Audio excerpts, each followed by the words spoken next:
Okay. 5, 4, 3, 2, 1. Let's get ready to ramble. Ramble. Yeah. Lama, thank you so much for this interview. My joy, my pleasure. So, Lama Glenn, could you tell us something about Mahasiddhas? What is a Mahasiddha? What is the tradition of the Mahasiddhas? As in one of our earlier interviews, we discussed the 3 yanas, Hinayana, Mahayana, Vajrayana. Hinayana not in a derogative sense, but the basic level of training. And in the basic level of training, the ideal is freedom from being overpowered by negative mental states like anger, hatred, and the deepest, of course, ignorance of the nature of the self, which Buddha termed anattama. So freedom from these is the ideal. And the one who accomplishes that is known as an arhat in Sanskrit, trachompa in Tibetan. And trachompa means the one who has destroyed the inner enemies of the kleshas. Actually, 2 kinds of things. We say Niravarana and Klesha Avarana, the 2 kinds of obscurations. You could say emotional obscurations and perceptual obscurations. So the ideal is the arhat, and who's often depicted iconographically as a very calm, cool person with short, neatly cropped hair and looking free, happy, and undisturbed by the vicissitudes of life. Whatever arises, that person is able to rest in the natural clarity of being without the objects of perception, in other words, the experiences, washing away their clarity. They have destroyed the power of the world and the power of our emotions and perceptions, destroyed that power in the sense that can no longer determine our level of freedom, our level of happiness, our level of well-being. And then comes the Bodhisattva yana, the so-called Mahayana. And there, the ideal is the Bodhisattva, often depicted as a long-haired, well-groomed, aristocratic type. Not that he's necessarily of an aristocratic bloodline, but the word is Rigipu in Tibetan. A son, or Rigipu, or Rigipumala Kanala. Any son or daughter of noble birth. And noble means born into the family that realizes the importance of assuming universal responsibility. We can say to ourselves, this world is a little screwy, a little, what's that word, fudged up. And who can help out? Who can be of benefit to all living beings? Well, I can. I can. So it's assuming the mantle of universal responsibility. So depicted not by the crew-cut, well-groomed, sort of laid-back, recluse, if you will, or a reclusive type, but rather as a prince with the jewel crown and necklace and anklets and whatnot, and these representing the noble qualities that, if you will, lift a person up from ordinariness. into the view of our inter species and inter-environmental, and we could just say universal interrelationship. And with the realization that if one can cultivate love, compassion, wisdom for all living beings and respect for all environmental situations, one can make a difference. And so here, rather than the ideal of inner freedom, the ideal is the inner vision of universal love and universal wisdom. So often we say universal love is blind, but it's got feet. You can run around benefiting. So therefore, Shenrezi, 1,000 arms, Avalokiteshvara, Kuan Yin in Chinese, or Kanan in Japanese, I believe, Shenrezi in Tibetan, with 1,000 arms doing 1,000 creative activities to benefit others, but each hand also has an eye, the eye of wisdom. So combining these two, often we say illusory bodhicitta. Illusory because you don't necessarily understand the deeper nature of being, but you nonetheless maintain the motivation to be of benefit, and in being of benefit, to try to, as close as possible, in other words, up to the standards of your personal best, embody the ideals of universal love and universal wisdom. Universal wisdom here meaning recognizing that nothing exists in the manner of appearances, so not to be overly judgmental on what is good, what is bad, and so on, but rather to try to adhere to the idea of love, compassion as a general guiding light, while understanding that there might sometimes be good guys and bad guys involved, but at the same time, good and bad is usually a judgmental call. Yeah. So it becomes a bit of a sensitive issue. So then we come to Tantra and Vajrayana, and there the ideal or the role model, as one of my friends called it, is the Mahasiddha. Okay. And the Mahasiddha there is often depicted as a kind of a little bit like Carl, you could say, a little unshaved, a little rough around the edges, but supremely confident.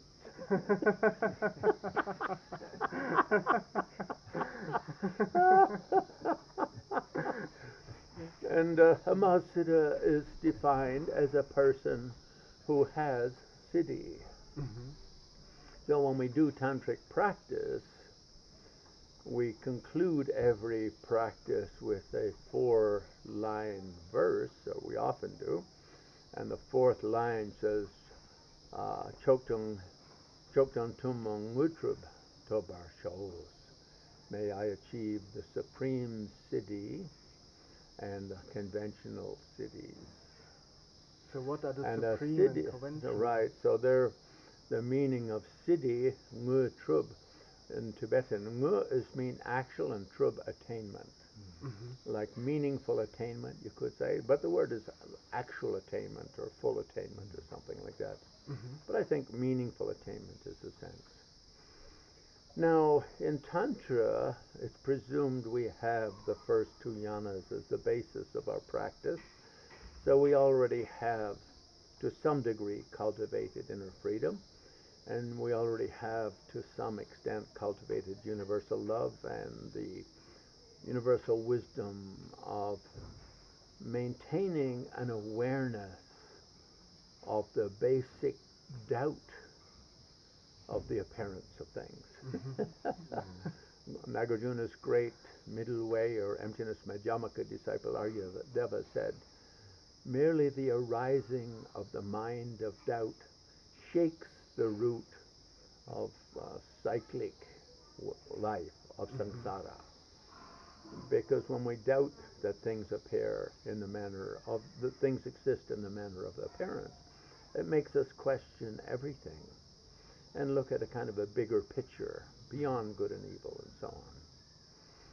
So it's presumed that we have that as the basis for Tantra. Then in Tantra, we practice the Lagingagyal, as is known, tantric pride. We walk with a tantric swagger, with the sense of my own and the bodies of all others are pure light, pure energy, and they're bodies of Buddhas. We have Buddha nature, and therefore we are like little Buddhas walking around. Now, while having that sense, one of my Zen teachers once put it, we should think of ourselves as 1-inch Buddhas. And a full Buddha is like 16 feet or something. But putting main emphasis on our practice, on our inner clarity, inner joy, and trying to use that inner perspective as a way of cultivating the 4 Punsansokpas. Our body is just fine as is. The world around me is pure energy and radiant. And all objects of experience can be transformed into joy and into light. And everything I do and everything that happens to me has a creative potential within it. Mm-hmm. So we cultivate those 4. And in cultivating those 4 tantric postures, let's call them, because sometimes we say tantric views or tantric beliefs or something, it sounds a little airy-fairy. These sort of inner postures. Mm-hmm. And we notice our body actually is pure energy. And it's Tibetan medicine think that this is very healthy for us because our body has a kind of electric magnetic force, mm-hmm. which is self-corrective of any little boo-boos we may get from airplane crashes and whatever. Being hit by dump trucks. And whatever it is we have as our physical base, if we maximize it in that way, we will get the most out of every moment of our life. Mm-hmm. And similarly around us, with everyone we meet, rather than let conditioned, judgmental forces come into play, we see all other living beings, men as dakas, women as dakinis, angels and angelettes at play. To put it in the words of John Wayne, the great cowboy actor, fellow pilgrims on the path of life. Hello, pilgrim. But it means we stop being judgmental, mm-hmm. about others in blind, unthoughtful ways. Mm-hmm. You know, for instance, a racist will make a judgment based on race. A sexist will make a judgment based on sex. A politician may make a judgment based on politics. Mm-hmm. A wealthy person might make judgments based on wealth, and so on and so forth.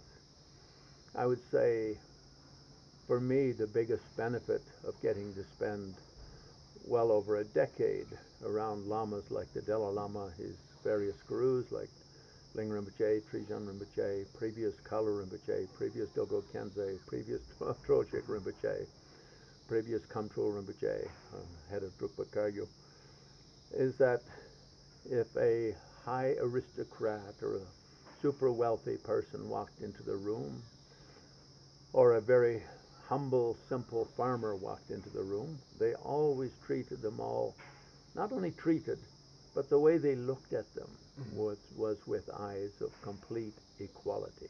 Wow. You know, and so we can think, of course, I admire wealthy people, so then maybe I should be a little extra respectful around wealthy people. And being a little people around them to accommodate their kind of expectations is okay. But it should be part of Rope Lagi Naljor, playful tantric yoga. Now, Choktung Tumang Mutrab Tobar shows, may I achieve supreme and conventional siddhi. Supreme siddhi really means, often said to be, a siddhi of Mahamudra, the great seal or the great stamp of we are able to experience every moment within the radiance of bliss and void. Or Dayton Yerme Yeshe in Tibetan. Yeshe, the primordial original mind or timeless mind state that brings together bliss, a sense of pleasure, with Tongba, a sense of the integrity or the totality of every moment. In other words, just looking at a table, a sense of how the table is just one little speck in the infinite cosmic chain of interdependent origination. And that word yeshe, timeless mind or original mind or undistorted mind, an aspect of our consciousness which often is said at the moment of sexual orgasm we have it for a few moments. At the point of the tip of a sneeze we have it for a few moments, few milliseconds you could say. At the peak of a yawn it's there for a moment. And at the moment of going to sleep and at the moment of death or at the moment of peak Chandali or Kundalini experience, we can cultivate it seriously, or we can stabilize it, you could say. So Choking Nitrab, supreme siddhi, the siddhi of Mahamudra, means the ability to rest the mind in inner joy and radiance without any disturbance, you could say. Like often examples are given, like the sun behind the clouds. The clouds may cover the sky between the viewer and the sun, but they don't actually obscure the sun. The other side of the clouds, the sun is still shining completely brightly. So someone with supreme siddhi, Mahamudra siddhi, may have some kind of disturbance in their life, economic disturbance, a social disturbance, like lamas in Tibet when the Chinese communists invaded and they had to leave their hermitages and retreat places. The previous Dalai Lama, the British invaded when he was in the middle of a 3-year Yamantaka retreat. And so the state oracle and also his gurus said, although it would be nice to stay here and finish your 3-year retreat, Yunyan Shen, because of this invasion, we should really carry you outside the city. So then they started carrying him, and he was out of retreat, so he started teaching, and then as he kept teaching and teaching and teaching. He kept going all the way up to Mongolia, all around Mongolia. But although one can have, with the city of Mahamudra, one can have a disturbance to it, but one's mind will not be disturbed by the disturbance. So Milarepa, for instance, was poisoned in his old age because he was a little bit of a loudmouth. Often got on people's nerves for his sharpness of tongue. And someone said, this world isn't big enough for both of us. And so they poisoned him. And in his biography, the story is told, and then the fellow who poisoned him thought, well, I haven't heard of any bad news happening. I better go visit him and see what's happening. And he did, and he started looking at him like, you okay? You okay? And throughout it, I mean, when Tibetans tell these stories, they always add, as the Mongolians, put a little bit of salt to make them a little more interesting. So And Milarepa says, yeah, I know you poisoned me and I'm dying, yeah, but it's okay, it's time to go. And the guy said, he didn't seem at all upset, so the guy says to him, well, does it hurt? And Milarepa said, yeah, it's a very painful poison. What to do? That's the one you gave me. Well, how painful? And I said, Milarepa said, well, if I project that pain into your body, you die of a heart attack. So I'll project it into the door. And he did, and the door rattled so heavily that it fell off its hinges. Like I say, Tibetans sometimes might exaggerate a bit, I'm not sure. Or maybe it was really a very, very flimsy door and there was a sudden gust of wind. Or he had a student at the other side listening who kicked in the door for dramatic effect. But the point being, even dying a painful death, a master with Mahamudra, is the bliss and the radiance is undisturbed. Of course, they still experience whatever that experience is to some degree, but all experience is mere sensation, isn't it? We see that in hypnosis. Someone can be hypnotized and have anything happen, or they can be given an anesthetic, and they didn't realize that their tummy was cut open and a piece of them was cut out and thrown away because those barbarian doctors didn't know how to cure it in a natural way. So they were there, and the body was sending signals, but the brain wasn't registering in the same way. So the attainment of Mahamudra, you could say, is the attainment of, in Buddhism we use the word for a Buddha Sugata, gone to bliss. That's a word for for enlightenment. Another one is Tathagata, like gone to universality, you could say. Tata, meaning something like isness or suchness or thatness, but referring to the one-flavoredness which is behind all experience. So Choking Utrub is referring to that, and the word Mahamudra is used. Great seal. The great being the bliss, and the stamp or seal being experience of the emptiness, shunya nature, universality of the experience, the one-flavoredness of the experience. Tumunging Utrub, sometimes it's explained in conventional or old-fashioned words, like the ability to walk through walls and fly and see treasures under the earth. Okay. But I think the meaning is the ability to integrate the experience of bliss and void creatively into all aspects of conventional life, in a way that satisfies the bodhisattva aspiration to be of benefit to all living beings. So just little things like seeing treasures under the earth, I think, to me, really means the ability to notice the natural abundance of being and to bring that into the lives of people around one. And to, I think what Mahatma Gandhi once said was quite true. India produces enough to satisfy the needs of every Indian, but not enough to satisfy the wants and desires. And another great Indian master, Ramana Maharshi, said, ego is always telling the stomach, eat, eat, and the stomach is always telling the ego, I want more and more.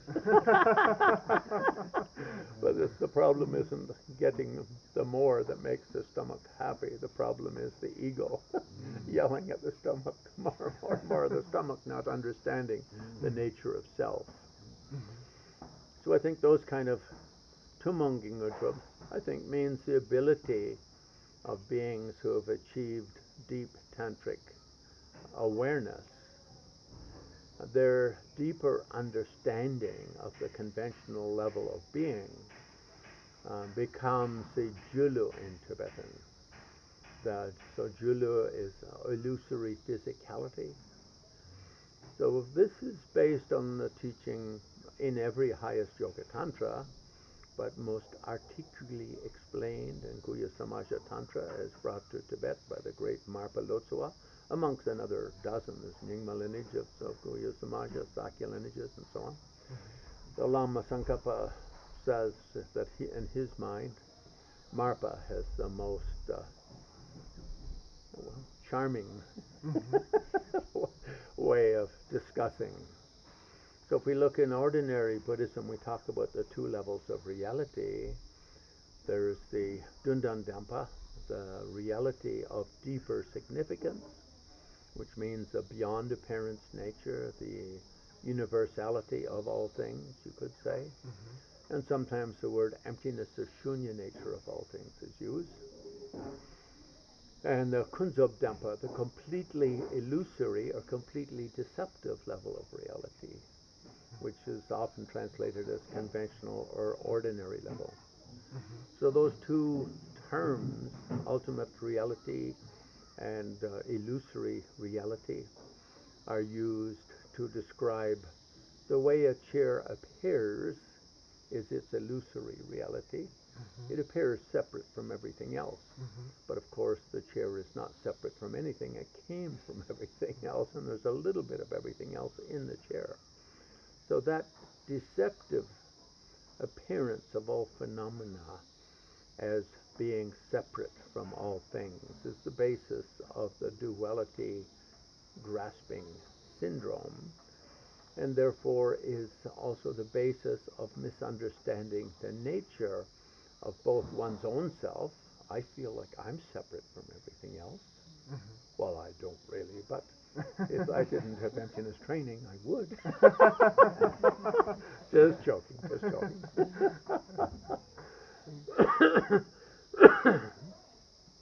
So in sutras spoken like that, in Tantra they use a little bit more of a creative side to it, in that they talk about illusory physicality, julu in Tibetan, how everything about the appearing universe is based on illusory energy manifestations. And the perceiver or the experiencer of that is Semgi Usel, the clear light nature of mind. And the clear light nature of my mind, and the clear light nature of your mind, the clear light nature of a Buddha mind, the clear light nature of a mass murderer or sort of most easily to criticize human being on the planet is equally the same radiant, clear light essence. So in Tantra we replace illusory level of reality and deeper nature level of reality or universal reality, we replace with illusory physicality and clear light mind.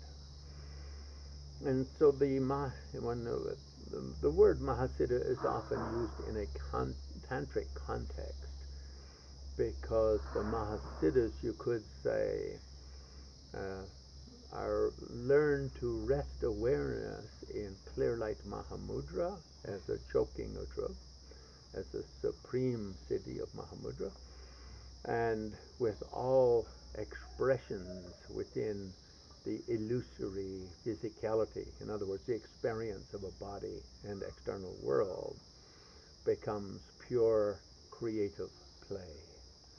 So words are used like lungi traba, spontaneous engagement, and so the conventional siddhi, or tumung, the mundane siddhi, is the ability to work perfectly with whatever arises on the basis of tantric playfulness. And that there, sir, is what they call a Mahasiddha.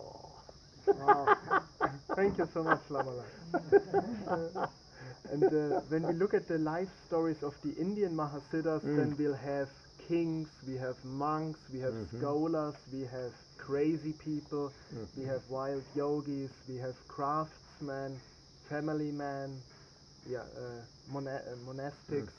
So it looks like there's no strict rule of how to attain enlightenment as a tantrika, or the Mahasiddhas could be really any type of person.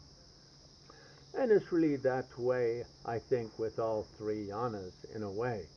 It's just, I think, Buddha prophesied that his Dharma would last 5,000 years, and it would be in 10 500-year periods, and each of those 500 years would emphasize something unique or practical for that 500-year period.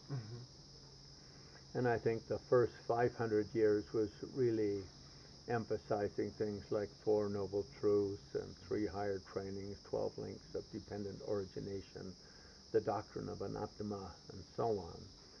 A kind of, you could say, laying the foundations. At the same time, there's still Mahasiddhas everywhere. There's still Mahayana practitioners everywhere. In our understanding, meaning our here meaning the lineage, as opposed to Western speculative historians and scholars. In the lineage understanding, and you see this in every book written by every school of Buddhism in China, Korea, Japan, Tibet, Mongolia, even Tuva.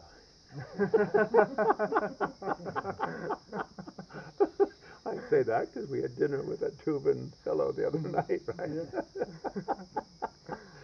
So there, Buddha taught all three yanas simultaneously. In fact, often it's said while he was teaching the Prajna Paramita at the Vulture's Peak, Rajagriha, near Bodh Gaya in India, a day's bus ride, or a few hours bus ride from there, he was at that same time teaching the Kalachakra Tantra. Okay. So lineages say this clearly. Now in the West we tend to look at how these things unfolded publicly and became public knowledge. And so Buddha with the first turning says that'll be the first 500 years, and then 450 years after my passing, someone will come from the land of the south, and he will be very accomplished in subduing the Nagas. Okay. And so then he said, and he will take out my inner teaching, and that widely propagated. So 450 years after Buddha died, Nagarjuna was born, whose name means Naga, and Juna, accomplishing the Nagas or controlling the Nagas, something like that. And of course he became known as the father of the Mahayana, the father of Bodhisattva Yana as a masterly practiced Yana. But in lineage understanding of all schools, of all countries of Mahayana Buddhism, there is a very strong assertion, belief, confidence that all of that was taught by Buddha and just rolled out a little bit later. A little bit like, Steve Jobs first rolls out one little thing and then rolls out another little thing and then rolls another when he thinks the market is ready. Okay. And then Buddha further prophesied the coming of King Indrabhuti and the other great masters who had said, well, we need something a little spicier. And I think because both Hinayana and Mahayana, they both sort of try to control the external environment to a certain extent as formats of Dharma practice. In other words, you want to have an externally quiet place and quiet lifestyle and simplicity and eat this and don't eat that and all that sort of stuff. There's kind of there is more reliance upon the external than King Indrabhuti liked.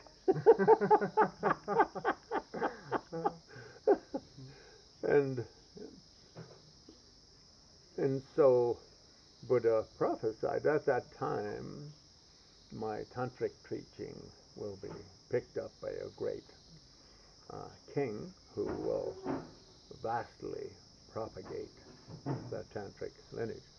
So if we look at it in a positive way, the first 500 is sort of laying the groundwork, and the second 500, because everyone wants first themselves, right? I mean, the number of Buddhists I know who say, I never want to come back again. I hope this will be my last lifetime.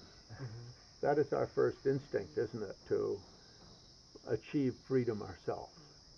Our second instinct is, well, what about my brothers and sisters and mom and dad? I've never heard anyone say, I hope my mom and dad never come back. I mean, I've known Buddhists who practiced Mahayana Buddhism for 20 years or 30 years say that. You know, so Buddha's idea is you need that strong sense of freedom in the mind of beings for them to have the maturity to understand that freedom is not just stepping out of worldly responsibilities. It really means, on a Mahayana sense, the ability to retain utter freedom of mind while engaging in whatever creative activities are appropriate. And so that becomes the foundation of Mahayana. But both of those kind of emphasize like conventional honor conventionality. So we have people like Shantideva saying, who's in his Mahayana classic, that, well, if it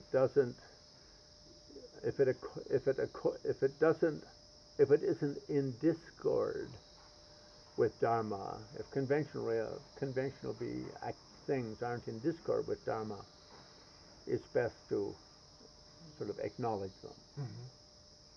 Well, that's okay for some people, and I can see that. But sometimes it's a little boring. And I think that was King Indrabhuti's take on things. And therefore, very often the Mahasiddhas purposely did things to contradict conventionality. You know, so we'll, as an example, the blanket Mahasiddha, Lawapa. You know, every kingdom in ancient India had something of a walled city in case some other king would attack to, you know, grab pretty girls and take them home for extra wives, because, you know, or gold, or your storage of grains and rice or whatever, jewels. And so you had a main entrance coming into there and a main road. So Lawapa thought he would send a strong message to the townspeople by going up and laying down and taking a nap at the center of the road right in front of the main gate. So that's kind of a challenging, you could say, not going along with ordinary convention just because, I mean, he could just as easily could have slept beside the road or up in the forest, right? But he purposely chose that spot, and then the king got mad and sent out about, 20 strong men to lift him up, and nobody could move him because he used his mantra power as a force field, so he weighed tens of thousands of pounds. And so the king thought, well, okay, he must be a saint. So they had to make the road go around him, and for the next 12 years, he didn't get up to take a pee-pee. He suspended time and just stayed there for 12 years. And everyone coming and going from the city had to circumambulate him. And in that way, they all collected great merit. And many of them embarked upon the path to enlightenment, but then verily many achieved enlightenment due to his, contrary nature. And the same Gandapada, for instance, we practice the Tubulanga, the 5 deity chakra samvara mandala coming from Gandapada. And he was a monk traveling around, and he thought this one king needed to be tamed, and his one kingdom needed to be tamed. So he went up and set up a meditation hermitage out of town, and the king came to visit him and said, oh, you're such a noble being and such a sublime being, we'd love to build a temple for you in town, and you can teach all my kingdom. He said, no thanks, I'm very comfortable here, and if anyone wants any teaching, they can come out here. But it's so far, and I can't come every day. Well, it's a matter of choice, isn't it? Do what you wish. And so the king goes home, and there's a famous courtesan in the dance group, and the head of the dance group is a very beautiful woman, and very seductive. Even a man with as much what do you call, restraint as myself might even be swept off my feet. And so she went, so the king sent her out to dance and perform with her and her daughter and a few others, and with the idea of seducing him. But rather than him be attracted to the dancer, which was the king's idea, because she was a famous courtesan, he proposed marriage to the daughter, which really irritated the king. And so again he sent a bunch of henchmen and so on and so forth, and Gantapada, being a contrary guy, just floated up in the sky and sang tantric songs. And again, these stories are often wildly exaggerated to make a point, much like many things in history are metaphors for a deeper reality. Although, who knows, he might actually have levitated. To say yes or no, I would have to acknowledge the fact that I was that stupid king in a previous life.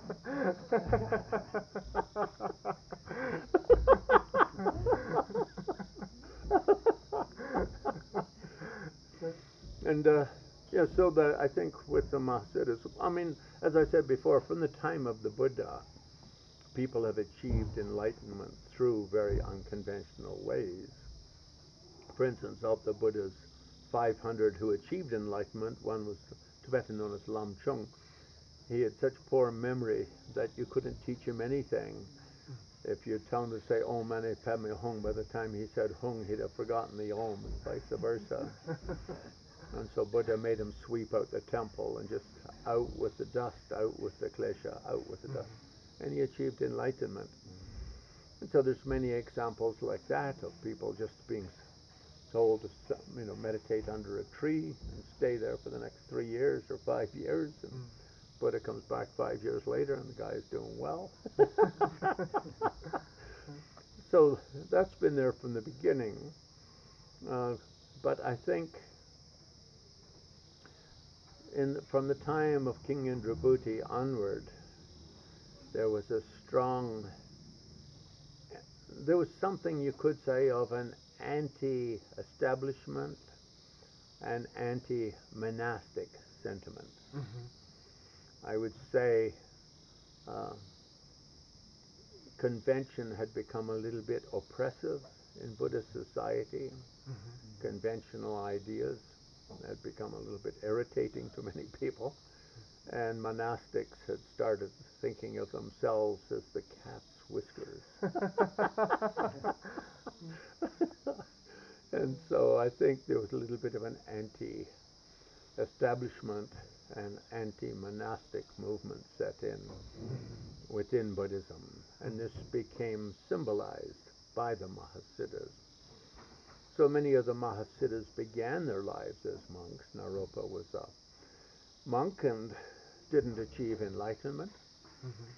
Tilopa, I believe in his early life, was a monk, didn't achieve enlightenment, and was inspired by the Dakinis, traveling female mystics, who usually depicted as quite old and haggardly, coming into their life and sort of shocking them with some sort of Dharma statement,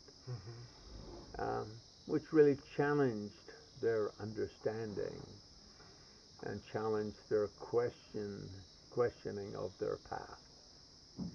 Now, of course, lots of people have achieved enlightenment as monks, so it's nothing to do with being a monk or not being a monk, in my opinion.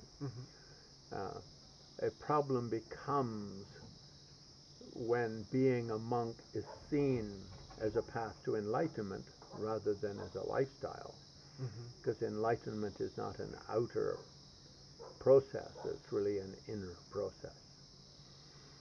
And if the emphasis becomes on that outer rather than on the inner, that you get arrogant monks who think they're the cat's whiskers. And then you get Mahasiddhas challenging it.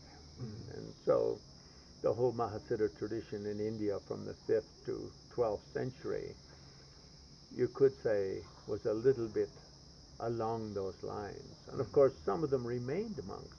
Nagarjuna remained a monk, and I believe Aryadeva similarly did. But there are many others who didn't, and some started out as Mahasiddhas, like Atisha, didn't become a monk, and then when he was 29, after his full tantric training and his Mahasiddhahood, became a monk. He had a dream and a prophecy, and if you become a monk, it'll extend the life of Vajrayana for many, many moons, or perhaps suns, years, many centuries, and so he became a monk. But I think with all the Mahasiddhas, that confrontational aspect is really trying to point out that convention can be useful for social harmony, you could say, but when we mistake social harmony for the meaning of life or for enlightenment, then we are sadly mistaken. I think, that was the essence of what Mahasiddhas were grumbling about, was the sedentary nature that had set into Buddhist thinking and Buddhist lifestyles. And so when Buddhism comes to Tibet as a national religion, of course Buddhism had been in Tibet from the time of Buddha, in my opinion, because Buddha was born just a few hundred miles south of the Tibet border. And from the Buddha's often, possibly even a Tibetan blood, because he's said to be born with a golden hue. You know, he's not Dravidian, he's not Aryan, like the Uzbekistani people from where the Aryans come, or Lithuanians claim they were the original Aryans. But Buddha was golden, which would indicate Central Tibetan. And of course, because it's only a few hundred miles from the north, and in those days the trade route ran from India up through Kapilavastu, up to Pokhara, up to Mount Kailash, passed through Shenzhen and dropped down under the Silk Road, or went west to Uddiyana and Gilgit and Persia and all of that. It's not at all impossible. And I think when Buddhism comes to Tibet, even though from the beginning the Dharma had been flowing into Tibet, but when Sangsen Gampo makes it the national tradition and makes a national script and a national language for it, from that time, that's when Vajrayana is very popular. So then in Tibet you have, we could say, Hinayana-style monks coming in and teaching, Mahayana-style monks coming in and teaching, and Vajrayana-style monks and Mahasiddhas coming in and teaching. And many of those Mahasiddha types later get a lot more attention probably than they did at that actual time. So in retrospect, Guru Rinpoche gets a lot of mileage in Tibetan page, but if Tibetan pages of history. But if we read Tibetan history books written in the 11th, 12th, 13th century, he doesn't get that much attention. Retrospectively, his importance becomes brighter and brighter in the pages of annals of Tibetan storytelling and history writing, you could say. And similarly, we see great masters like Marpa, Milarepa, and so on. So from the get-go, Tibetans very much like the Mahasiddha idea, but at the same time they embraced the three yanas, and therefore all schools of Tibetan Buddhism, really from the time of Atisha at least, were Triyana.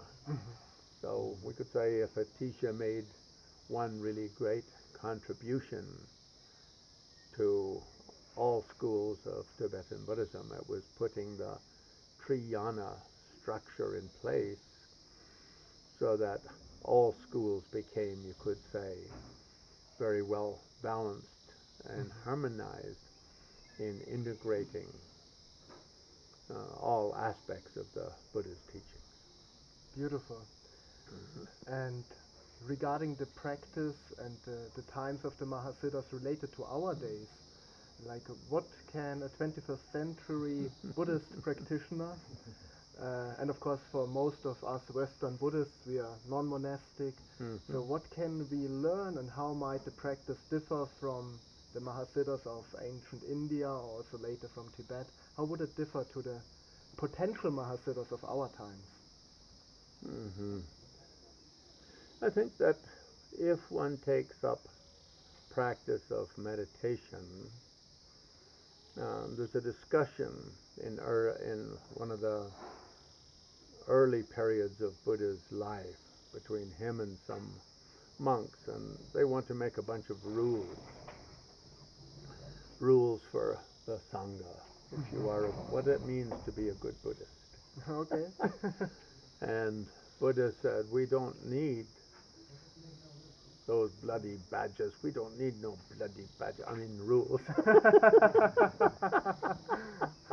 That's a famous comedy film in America. But Buddha said, rules won't necessarily be a good idea.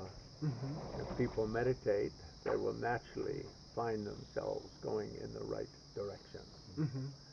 Then some people argued and said, but we got some really stupid Sangha members. And of course, when someone says that, they're always referring to someone else, right? And then one of those really stupid guys said, we got a lot of real stupid people, so we should have a bunch of rules. And so Buddha said, well, okay, so what we'll do is at full moon and new moon ceremonies, if we have any complaints from locals as we travel around of stupid monks and stupid sanghas doing irritating things, we'll discuss it and make a rule. But in reality, Buddha's first thought on that was, if people do daily practice, they will naturally integrate well. They will become their own guide to integration. I think that's very true in today's world, because if you look at most Dharma centers that rely exclusively upon Tibetan monks, especially the elder Tibetan monks. When I was studying Dharma in the 1970s and 1980s, everyone was studying under old monks who had come from Tibet and who'd grown up in monasteries. And even if there's a Dujum or Rinpoche or Dilgo Khyentse or whatnot who didn't grow up as monks, still most of their teachers were monks, and they grew up in that kind of environment. And as we go to the next generation, then probably now 25% of the Tibetan teachers aren't monks, but the other 75% still are. And the 25% that aren't monks probably were monks in their youth. And so there's still a kind of a monastic mode and a monastic conservatism, I would say, sort of slips into things. So I like something Dalai Lama once said. He said, it'll take about 100 years for Dharma to become fully integrated into Western life, because each decade is kind of as people start sticking in their toe, and then 2 or 3 toes, and then up to the ankle. Finally you jump in, but you're yelling, it's cold!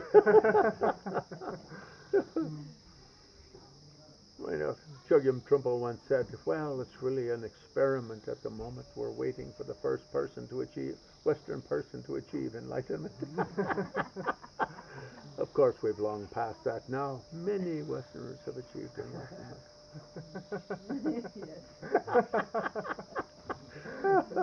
But if we look at when Buddhism went anywhere in the world,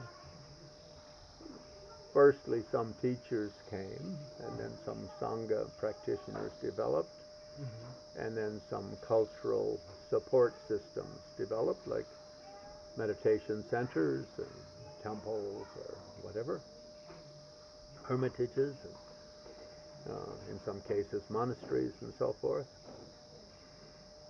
And gradually those traditions had a strong, you could say, material anchoring or grounding in those cultural milieus.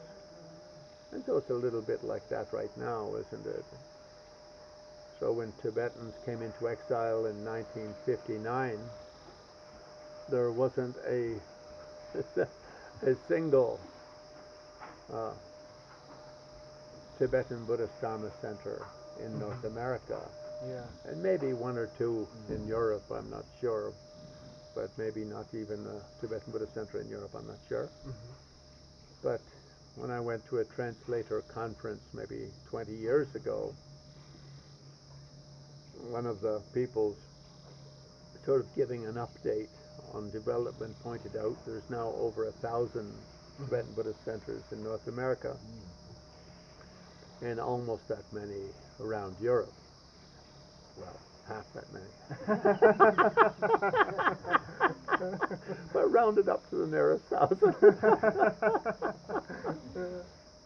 And of course, some will come into existence and then fade away as their material supports or whatever. The areas are built, as said in that Western Buddhist Jesus of Nazareth put it, some seeds fall on fertile soil and some on barren soil.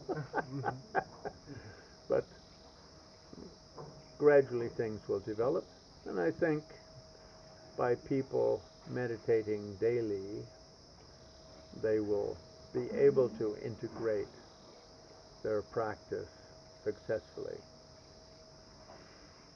We've had some sort of bumps on the road, if you will, in the West, in that there has been a little bit of excess, perhaps, in the shock therapy of Tantra side, and especially with Trungpa, Sogyal Tulku, those two attracted a great deal of publicity, both positive and negative. Having said that, both of them gave years of wonderful teachings, and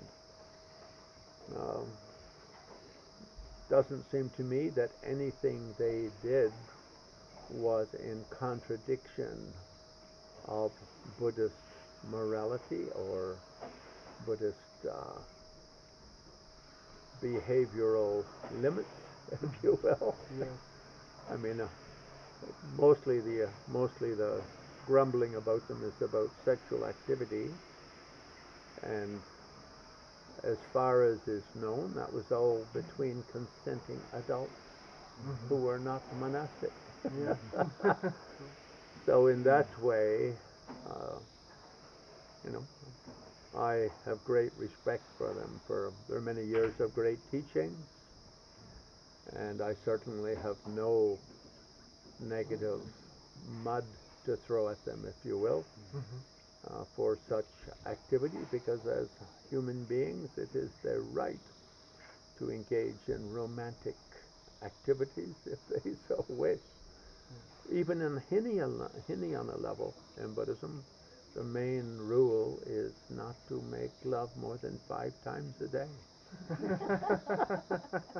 And they may have broken that once or twice in their life, but young people will sometimes lose count.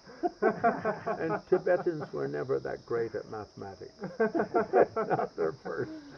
Indians are very, very good at math, but Tibetans, they need that little abacus to keep things, the numbers right, and even then you have to double check when you're paying your bills. So there have been some attempts by the conservative elements in Europe and North America to destroy the good works of those great teachers. But I certainly do not in any way support those negative attacks. And when I was asked to write letters and so on to say something, I said, if everyone was over 18, it's legal. If it's not, it's a criminal matter and nothing to do with me. I do not belong to the police force. Under 18, they should complain to the authorities, not to me. Yes, yeah, right. And I don't regard myself as anything like a monk. I've never been a monk. And so to me, if a monk, if in Buddhism we say if you're going to live like a monk and have the benefits of being a monk, then you should honor the monastic precepts. Yes. And if you don't, then you're kind of stealing. Because traditionally, for instance, we brought 2 monks along with us, right? Yes, yeah. On this tour. And we don't ask them to pay for food anywhere or to pay hotels or whatever.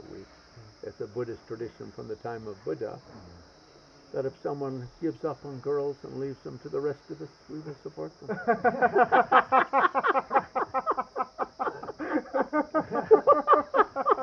It's the least we could do.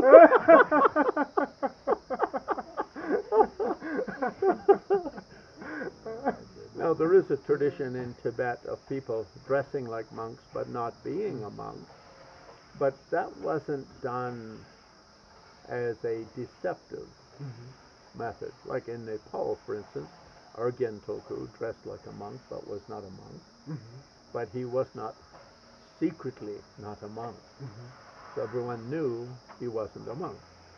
They knew his wife, they knew his 6 kids, Yeah. like that. So there's nothing deceptive about it. The deception comes if you pretend you're holy this or holy that, or you're doing this or doing that.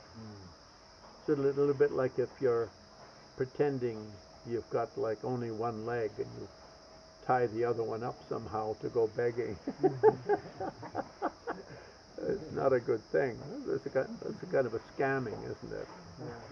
So, short of that, certainly Trungpa and Sogyal Toku were a little bit over the top, one might say, but not more than, say, Guru Rinpoche or perhaps Marpa, other masters in history. And I'm sure they also got into trouble from time to time. For instance, the barons tried to assassinate Guru Rinpoche. Some say they succeeded, and the stupas for Guru Rinpoche and Yeshe Sogyal are on the north face of Mount Everest when they were trying to escape from Tibet. Wow. So when you go there, there's still 2 places where the barons caught them and put them both to death. Oh, really? So that's one biography. Another, they escaped. Probably Buddhists prefer the It's a escape little- one more, but so who these knows? days, everyone believes the escape side. Yeah. In fact, not only did he escape, but he went down to Sri Lanka and he's still there. So that's a happy ending with a very happy epilogue. Sequel. Thank you so much, Lama Glenn, for all these insights on the Mahasiddhas, on the tradition, also how it relates to nowadays. Thank you so much. Well, my joy, my pleasure, and Gyawa di nirdu da trupjim nutruk jerne droa chikyum mother pate sala goodbye so. Cheers. Thank you.